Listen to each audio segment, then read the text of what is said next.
Assalamualaikum warahmatullahi wabarakatuh. Bagaimana kabar anak-anakku sekalian? Bertemu lagi dengan Ibu Iza pada materi IPS kali ini, yaitu IPS kelas 9. Kita akan membahas pada bab 3 dalam tema besar, yaitu ketergantungan antar ruang dan pengaruhnya terhadap kesejahteraan masyarakat. Sebelum kita memulai bahasan kali ini, mari kita berdoa bersama-sama menurut keyakinan masing-masing. Berdoa mulai. Berdoa selesai. Sebelum kita lebih jauh lagi pada pembahasan materi ini, untuk memahaminya kita harus tahu dalam tema besar ini pokok bahasan apa saja yang ada di dalamnya. Jadi pada tema ketergantungan antar ruang dan pengaruhnya terhadap kesejahteraan masyarakat terdapat 5 bahasan penting. Yang di sini ada peta konsep yang Ibu ambil dari buku Intan Pariwara. Ada 5 sub bahasan yang di sini Ibu tandai dengan A, B, C, dan E. Yang pertama adalah tentang perdagangan internasional. Yang B, yang kedua tentang ekonomi kreatif berdasarkan potensi wilayah.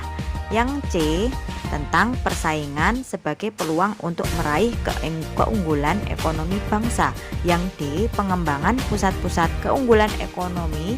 Dan yang E, kita berbicara tentang pasar bebas.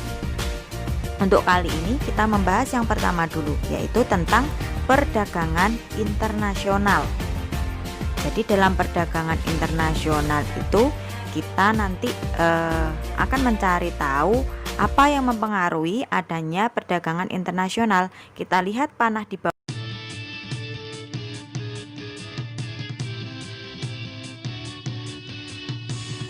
Amatilah gambar berikut ini. Indonesia merupakan negara yang kaya akan sumber daya alam. Apa keuntungannya ketika sumber daya alam Indonesia melimpah? Ya, Indonesia dapat mengekspor komoditas unggulan di sektor pertanian. Misalnya yang dihasilkan Indonesia ada teh, karet, kelapa sawit, kakao, dan kopi. Nah, oleh karena itu perlu adanya perhatian khusus dari pemerintah terhadap kegiatan perdagangan internasional, karena nanti di dalamnya ada ekspor yang Indonesia perlukan agar berjalan lebih optimal. Kemudian selain ekspor, nanti juga kegiatan perdagangan internasional meliputi kegiatan impor. Jika kita mengamati apa yang ada di sekitar kita melihat dari mana sih masyarakat Indonesia memperoleh HP, sepeda motor, mobil yang kita pakai sehari-hari.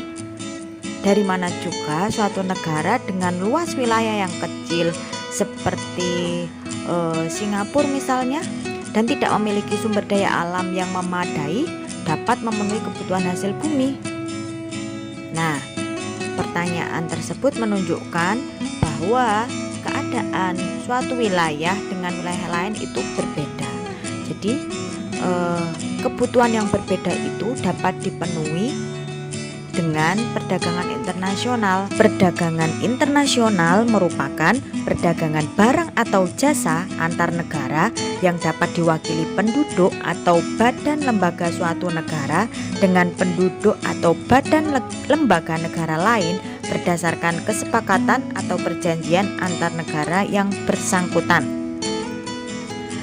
Negara yang memiliki kelebihan barang akan mengirim barangnya ke negara lain, yang mana kegiatan mengirim atau menjual barang ke negara lain disebut ekspor.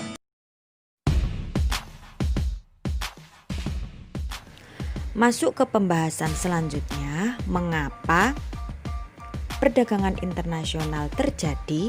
Jawabannya ada dalam faktor pendorong perdagangan internasional. Faktor pendorong perdagangan internasional yang pertama adalah keinginan memenuhi kebutuhan dalam negeri. kita tahu bahwa jumlah penduduk semakin lama semakin meningkat, yang mengakibatkan apa? Yaitu kebutuhan penduduk di suatu negara bisa bertambah dan beragam, dan itu bisa dipenuhi melalui perdagangan internasional. Yang kedua, perbedaan sumber daya alam. Jadi antar negara itu memiliki keunggulan yang berbeda-beda. Nah, komoditas yang dimiliki suatu negara yang tidak dimiliki negara lain, maka memungkinkan akan terjadi perdagangan internasional. Contohnya, Indonesia menghasilkan rempah-rempah yang tidak diproduksi negara-negara Eropa. Oleh karena itu, kondisi ini memungkinkan Indonesia menjual rempah-rempah ke negara Eropa. Kemudian yang ketiga adalah perbedaan kualitas sumber daya manusia. Kemampuan sumber daya manusia yang unggul pada suatu negara bisa memengaruhi jenis dan kualitas barang atau jasa yang dihasilkan. Kondisi ini mendorong beberapa negara mengimpor barang yang diproduksinya kepada negara lain. Sebagai contoh, Jepang yang negara maju karena sumber daya manusia yang unggul bisa mengirim barang-barang seperti sepeda motor ke Indonesia. Yang keempat, perbedaan ilmu pengetahuan dan teknologi. Begitu juga negara yang memiliki penguasaan dalam iptek yang unggul, maka akan menciptakan terobosan dan inovasi yang baru. Misalnya nih, Prancis tidak memiliki tambang mineral untuk bahan baku pembuatan pesawat.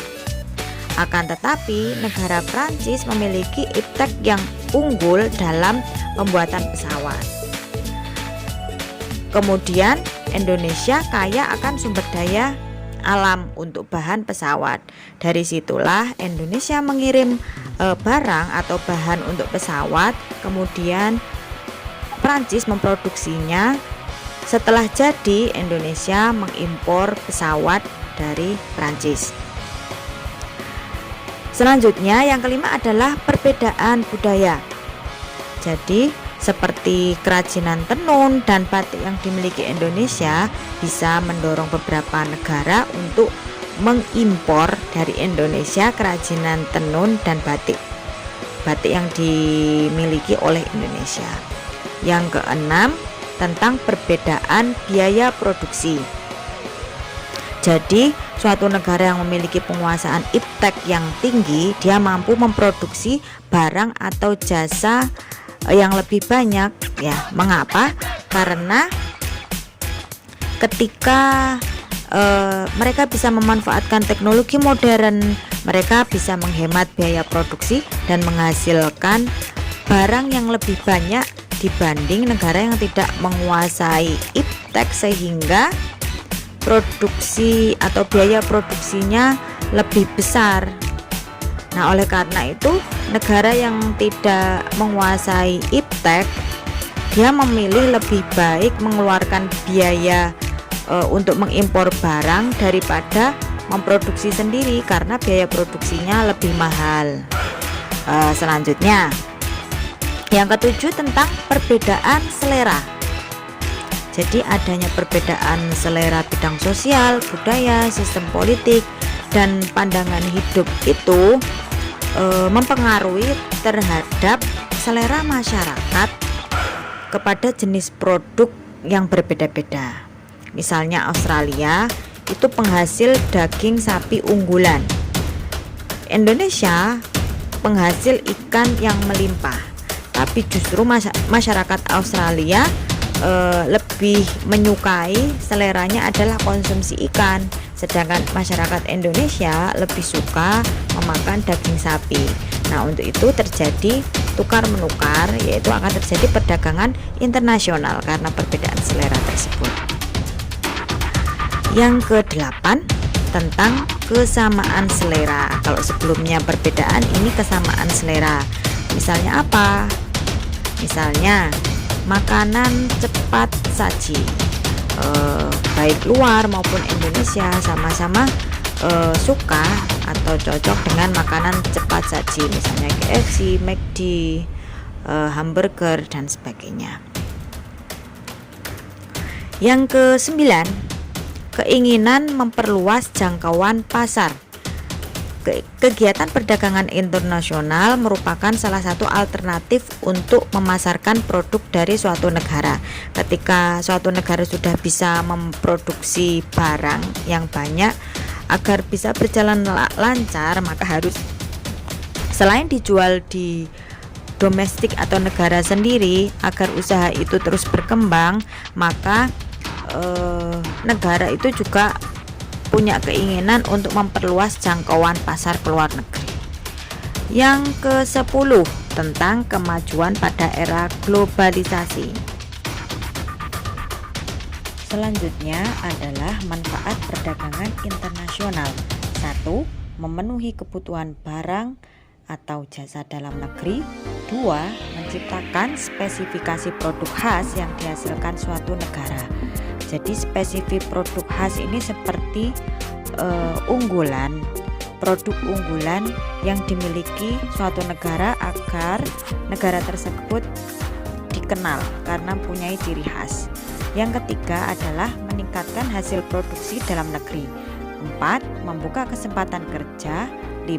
Meningkatkan pendapatan negara dari devisa. Devisa ini yang dimaksud adalah nilai kekayaan yang dimiliki oleh suatu negara dalam bentuk mata uang asing. Jadi nilai kekayaan ini perlu diakui secara global oleh negara-negara lain.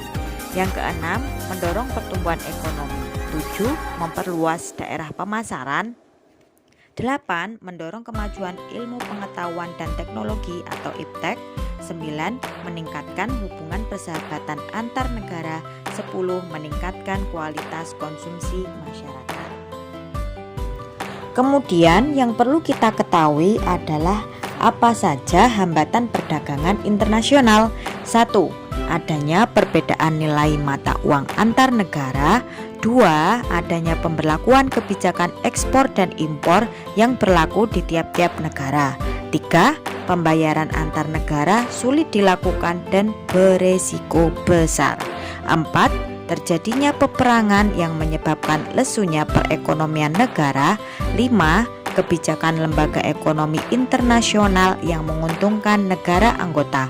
6. Proses pengiriman barang atau jasa yang membutuhkan waktu yang lama.